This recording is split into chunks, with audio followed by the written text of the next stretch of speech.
Hi guys, so let's talk leadership. I scored a 35 in the C category, which is supposed to be the cautious style. So that gave me the lovely ranking of Beaver. So some of the characteristics that it says as far as like my basic motivation, according to this assessment, is to do things right. Quality control, absolutely 100% on team activities. I prefer to be the editor at the end so that I can kind of comb through everything for kind of flow and syntax and accuracy. It says I desire situations that have clearly defined tasks. Absolutely. I can't do something right if I don't know what that thing is, and it is important to me to do things right.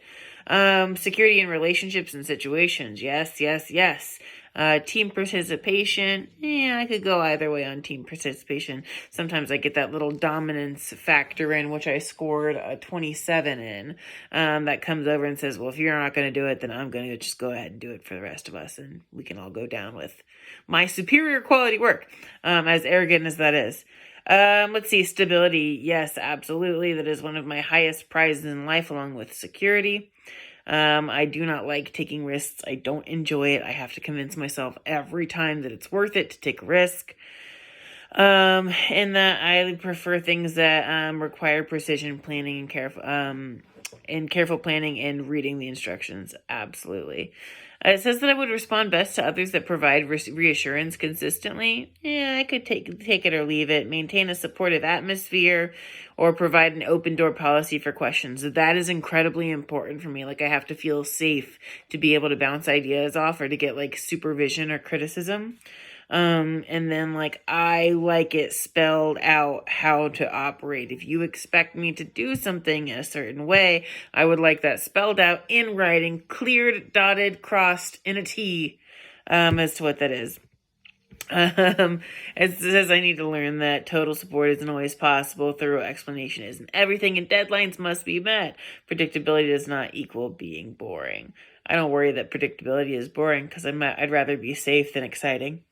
So some of the cool things about the behavioral tendencies that I saw, that were also very accurate. It says that I'm concerned for quality control, highly intuitive people readers. That makes sense. I'm a substance use counselor. I enjoy like tracking, a person's narrative, their life story. I enjoy being able to the process of putting together a treatment plan based off of, assessed problems and having appropriate interventions, SMART goals that have buy-in.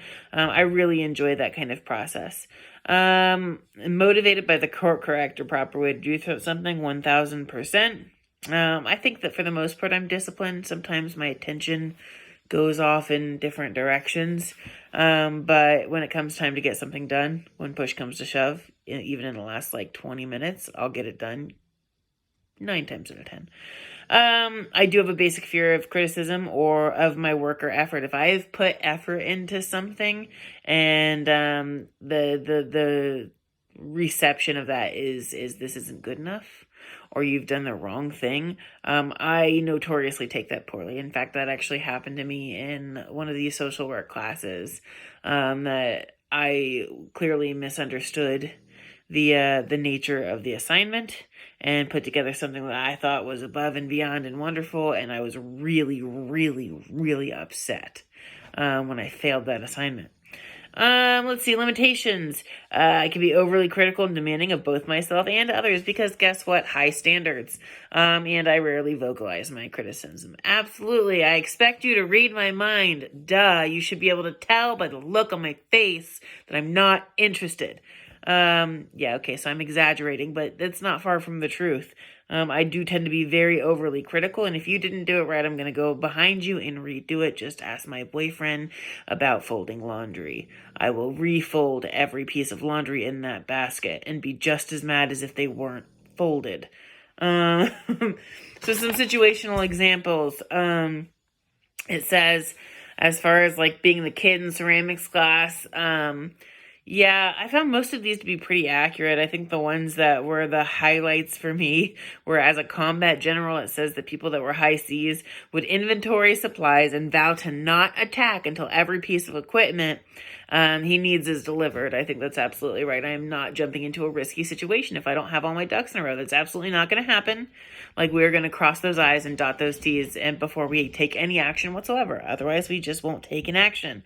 I also thought I did think that it was interesting shopping for a new car. It says that the C asks questions about performance, financing, and equipment. Performance, yes, if we're concerning gas mileage, because I have this ridiculous thing about gas mileage. Like, I will not drive a large engine car because I don't want to waste gas. And like, as far as like the financing, that's the biggest factor that I look for. I'm gonna get the best deal for my money, period, or I'm not gonna spend any money. Period. So for the most part, I thought this was really accurate. I was really kind of frustrated with some of the activities because I thought that they were difficult to score and that the instructions, go figure, were unclear. Look at me being a C about it. And that's all I have today. Again, I hope everyone did great with this assignment. Apologies. I'm very under the weather today. Bye.